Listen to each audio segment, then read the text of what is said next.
श्री सद्गुरुदेव भगवान की जय। परमपिता बंदी छोड़ सद्गुरु कबीर साहेब की जय। सप्रेम साहेब बंदगी। आज बहुत दिनों बाद पूज्य महाराज जी से बात हुई, बहुत अच्छा लगा गुरु जी से बात करके। काफ़ी ज्ञान दिए, सुनकर अच्छा लगा। आप लोग भी आज का सत्संग सुनिए।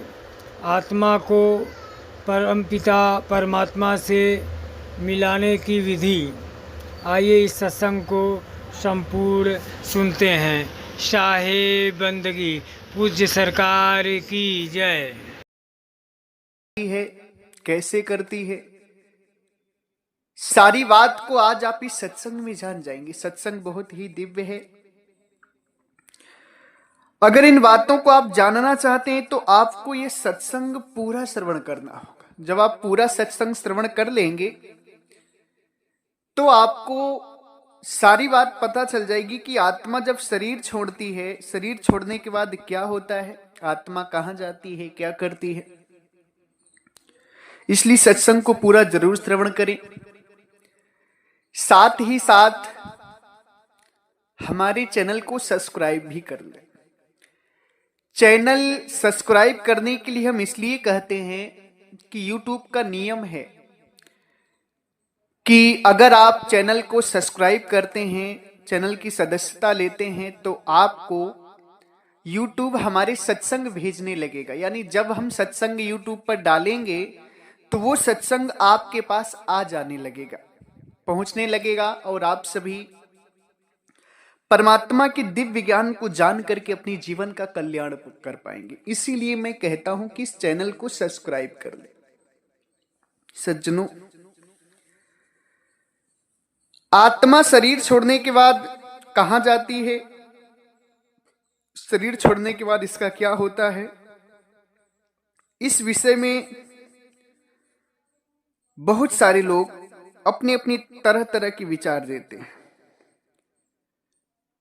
कोई कहता है, मुसलमान कहते हैं जन्नत में जाती है, कोई कहता है स्वर्ग में जाती है आत्मा, कोई कहता है कि अल्प मृत्यु के बाद आत्मा भूत बन जाती है, कोई कहता है कि 13 दिन तक भटकती है फिर मोक्ष हो जाता है। तरह तरह से लोग इस आत्मा के विषय में कहते हैं कि शरीर छोड़ने के बाद 13 दिन तक भटकती है, फिर जब उसका 13वें दिन क्रियाक्रम हो जाता है, 13वीं हो जाती है, तब जो है आत्मा का मोक्ष हो जाता है। कोई कहता है अल्प मृत्यु होने के बाद आत्मा भूत प्रेत बन जाती है, जीवों को परेशान करती है, लोगों को सताती है। कोई कहता है स्वर्ग चली जाती, कोई कहता है मुक्त हो जाती। आखिर हकीकत क्या है, इसको जानना बहुत ही जरूरी है। और आज मैं उसी बात को बताऊंगा कि आत्मा जब शरीर को छोड़ती तब क्या होता है। सज्जनों, जो लोग मानते हैं कि आत्मा जन्नत में चली जाती है, जन्नत और स्वर्ग एक कल्पना है। स्वर्ग की हकीकत जो है वो यह है कि स्वर्ग कहां है। पहले आप सभी ये जान लें कि स्वर्ग है कहां। सज्जनों, बहुत सारे लोग कहते हैं कि स्वर्ग आकाश में है, ऊपर है, आसमान में है, वहां अप्सराएं हैं, वहां सुख है, आनंद है, वही स्वर्ग है। मगर नहीं, स्वर्ग की जो हकीकत है इस पर हम एक सत्संग डालेंगे विस्तार से। स्वर्ग कहां है, आप सभी रूस देश को जानते होंगे। रूस जानते हैं? रूस बहुत बड़ा देश है। रूस में कैस्पियन सागर है। कैस्पियन सागर के निकट एक उरपुर गांव है जिसे जो तपोरिया प्रांत में पड़ता है। रूस में कैस्पियन सागर के निकट एक उरपुर गांव है जो तपोरिया प्रांत में पड़ता है। ईरान के निवासी उसे पैराडाइस या स्वर्ग कहते हैं। जो उरपुर गांव है, जहां की उर्वशी थी, जहां की उर्वशी थी, वो कहां की थी उर्वशी? उरपुर गांव की। वो उरपुर गांव कहां है? उर्वशी को स्वर्ग का माना जाता है। उर्वशी ऊरपुर गांव की थी और ऊरपुर गांव जो है कैस्पियन सागर के निकट है, जो रूस में पड़ता है, जिसे तपोरिया प्रांत कहा जाता है। सज्जनों, वहां की खासियत क्या थी उस ऊरपुर गांव की कि वहां की स्त्रियां सुंदर हुआ करती थी, बहुत ही ज्यादा खूबसूरत होती थी। उनकी गोराई जो होती थी वो लाल होती थी, लाल टाइप की उनकी गोराई होती थी। उनकी शादी नहीं होती थी, वो राजा के सुख के लिए होती थी। जो राजा होता था वो उनका सुख लेता था, उनकी शादी नहीं होती थी। इसलिए उस धरती को स्वर्ग कहा जाता था, उस जगह को स्वर्ग कहा जाता था। सज्जनों, उसी कैस्पियन सागर के तट से लेकर जॉर्जिया, अजरबैजान, थलीसी, आर्मेनिया, ये सब देश जो थे वो देवलोक में उस समय आते थे। उसे देवलोक बैकुंठ कहा जाता था, वही है स्वर्ग। इस पर हम एक विधिवत सत्संग डालेंगे जो अच्छे ढंग से प्रमाणित करेंगे कि स्वर्ग कहाँ है। आप सभी उस सत्संग का इंतजार करिएगा। तो आप सभी जो सोचते हैं कि मरने के बाद स्वर्ग जाते, वो तो आप जीते जी रूस जा सकते, कोई बड़ी बात नहीं। ये धरती पर ही है, वहां पर भी लोगों को जन्म मरण होता है, वहां पर भी लोगों को रोग ब्याज होता है। ऐसा नहीं कि वहां जाने के बाद आप सुखमय हो जाएंगे, आपको कोई कष्ट नहीं होगा, आपका जन्म मरण नहीं होगा, आप आनंदित हो जाएंगे, ऐसा नहीं। हाँ, बस इतना है कि वहां सुंदरता आपको मिलेगी, बस सुंदरता देखने को मिलेगी, थोड़ा अच्छा लगेगा। वहां भी बीमारी है, वहां भी दर्द से लोग मरते हैं, वहां भी जन्म मरण होता है, वहां भी लोग जन्म लेते हैं, वहां भी लोग मरते हैं। सेम इसी तरह वहां भी इंसान है, जानवर है, पशु पक्षी है, पेड़ पौधे हैं, जल है, थल है, पानी है, पवन है, आकाश है, सब कुछ है, रूस में ही पड़ता है। तो जो लोग सोचते हैं कि मरने के बाद ये आत्मा स्वर्ग जाती है, तो ये एक मात्र कल्पना है। स्वर्ग यही है, रूस में ही पड़ता है। जिसे जाना है वो कैस्पियन सागर के निकट ऊरपुर गांव चला जाए, वही स्वर्ग है, उसी को स्वर्ग कहा जाता है। ईरान के लोग आज भी उसे पैराडाइस या स्वर्ग कहते हैं। सज्जनों, कुछ लोग कहते हैं कि जन्नत में जाती है, जन्नत भी क्या कहते हैं कि जन्नत में जाएगी, दूध की नदियों से नहाएगी, जन्नत में शहजादियां मिलेंगी, अप्सराएं मिलेंगी, हूरें मिलेंगी। अनेक अनेक प्रकार से लोग मन में कल्पना करते हैं। दूध की नदियों में ही नहाना है तो यहीं पर, ये तो आप यहीं जन्नत बना सकते हैं। यहीं पर गाय भैंस को दूह करके दूध टप में भर लीजिए, किसी में भर लीजिए, इतना दूध हो रहा है, दूध की नदियों से क्या हो जाएगा? ये एक मन की कल्पना है। कुछ लोग कहते हैं कि अल्प मृत्यु के बाद आत्मा भूत बन जाती है, कोई कहता है 13 दिन तक भटकती है, फिर मोक्ष पाती है। आखिर वास्तविकता में होता क्या है? अब मूल बात पर आते हैं, असली बात पर आते हैं कि आत्मा जब शरीर को छोड़ती है तो क्या होता है। सज्जनों, आत्मा जब शरीर छोड़ती है तो अपनी शक्ति, अपने कर्म, अपनी ऊर्जा के अनुसार जैसा इसका कर्म होता है, जैसी इसकी गर्मी ऊर्जा होती, शक्ति होती, उसी हिसाब से ये शरीर धारण कर लेती है। दूसरा, कैसे धारण करती है? बहुत ही ध्यान से आप सभी को सुनना होगा इस बात को। सज्जनों, आप जैसा कर्म कर रहे हैं उस हिसाब से, जो भी लोग इस संसार में जैसा कर्म कर रहे हैं उस हिसाब से आपकी सूक्ष्म शरीर सदैव बनती रहती है। जैसा आप कम कर्म कर रहे हैं, कार्य कर रहे हैं, कर्म है आपका, जैसी आपकी ऊर्जा शक्ति है, उस हिसाब से सूक्ष्म शरीर आपकी हमेशा बनती रहती है। अगर आप कर्म अच्छा कर रहे हैं तो आपका जो आने वाली फ्यूचर है, जो आने वाला समय है, उसमें आपकी मनुष्य जीवन का शरीर सूक्ष्म शरीर बन जाता है। अगर आपका कर्म नीचे का है तो गोरिल्ला भी बन सकते हैं, कर्म और नीचे का है तो शेर, चीता, भालू, गाय, भैंस, कीड़ा, बिच्छी, जो भी जैसा आपका कर्म होगा वैसी आपकी सूक्ष्म शरीर बन जाती है। और जब ये आत्मा इस स्थूल शरीर को छोड़ती है तो वो जो सूक्ष्म शरीर होती है तुरंत जो होती है वो स्थूल में परिवर्तन हो जाती है आत्मा की शक्ति के द्वारा, और महीन स्थूल होती है और किसी को दिखाई नहीं देती। महीन स्थूल होती है, और उस शरीर को धारण करके आत्मा भोजन में की तलाश में निकल जाती है। भोजन की तलाश में निकल जाती है, भोजन ढूंढती है, गर्भ में जाती है, कहीं बैगन में जाती है, कहीं लकड़ी में घुस जाती है, कहीं जमीन में घुस जाती है, कहीं फलों में घुस जाती है। जहां भोजन मिलता है उसके लेवल का, उसके रेंज का, अगर वो उसका कर्म, उसकी गर्मी इंसान शरीर पाने जितनी है तो वो इंसान की सूक्ष्म शरीर पाती स्थूल में कन्वर्ट हो जाती। फिर उस महीन इंसान की स्थूल शरीर को लेकर के इंसानी गर्भ में जाती है और वहां भोजन करके पलने लगती है। अगर उसका कर्म ऊर्जा शक्ति गाय का है तो वो गाय में चली जाती है, महीन शरीर स्थूल पकड़ करके वो गाय में भोजन करने लगती है, गाय के गर्भ में भोजन करने लगती है। अगर कीड़े मकोड़ी की है तो बैगन में चली जाती है, सेव में चली जाती है, जमीन के अंदर चली जाती है, लकड़ियों में देखते हैं आप दीमक पड़ जाती है।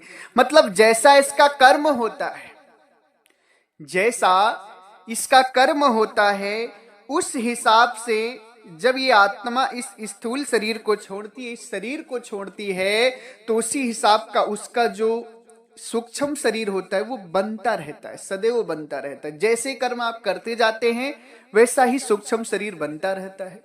और जब ये आत्मा इस शरीर को त्यागती है तो वो सूक्ष्म शरीर जो है तुरंत स्थूल में, 1 सेकंड भी नहीं लगता, स्थूल शरीर में परिवर्तित हो जाता है और आत्मा तुरंत उसे धारण कर लेती है और भोजन की तलाश में निकल जाती है। वो शरीर इतना महीन होता है कि उससे आप कहीं भी वो आत्मा चली जाती है।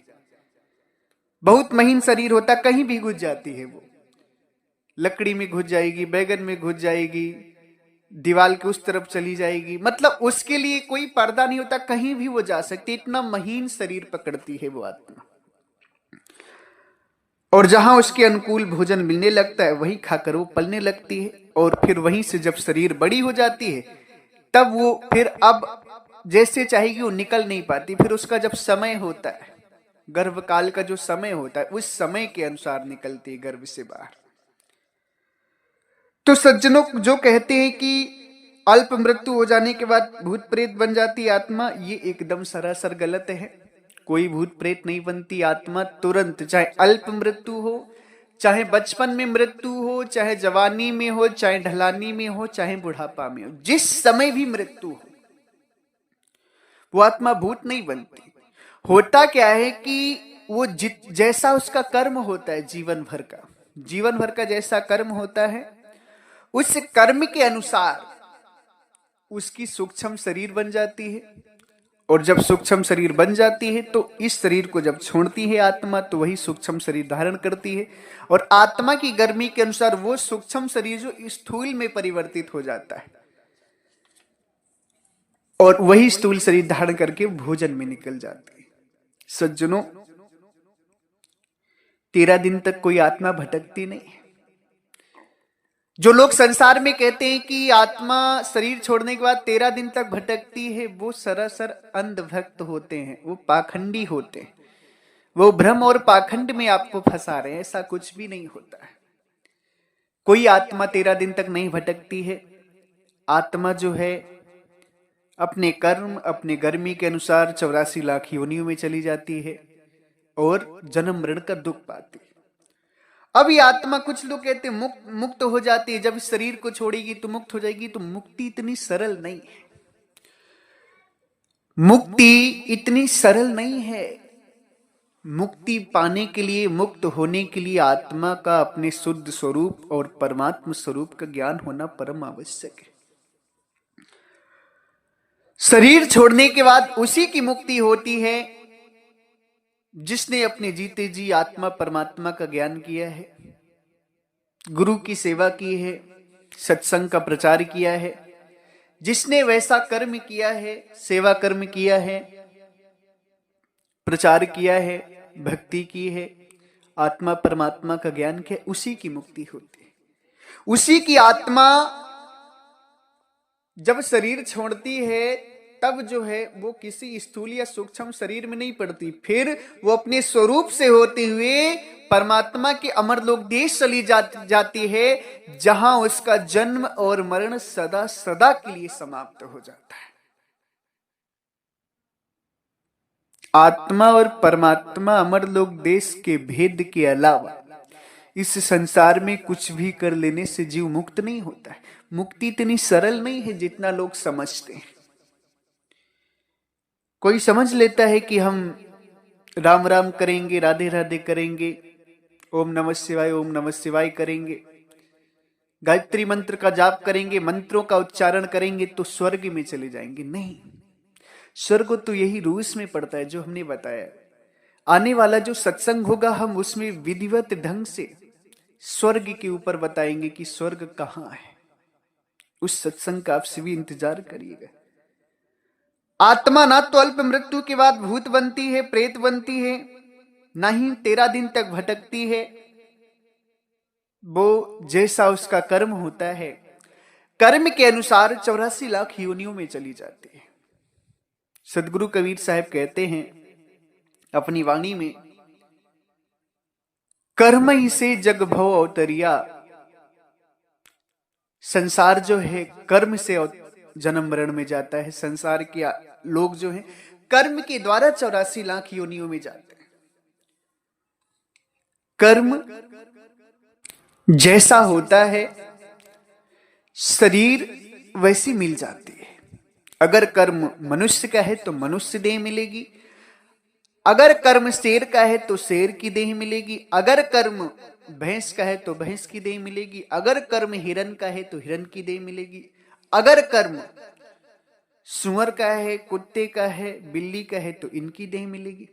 इसलिए कर्म को सुधारने की कोशिश करिए। स्वर्ग और नरक की अपेक्षा मत रखिए, कर्म सुधारिए, सतगुरु की भक्ति करिए, आत्मा परमात्मा का ज्ञान करिए और सत्य का प्रचार करिए।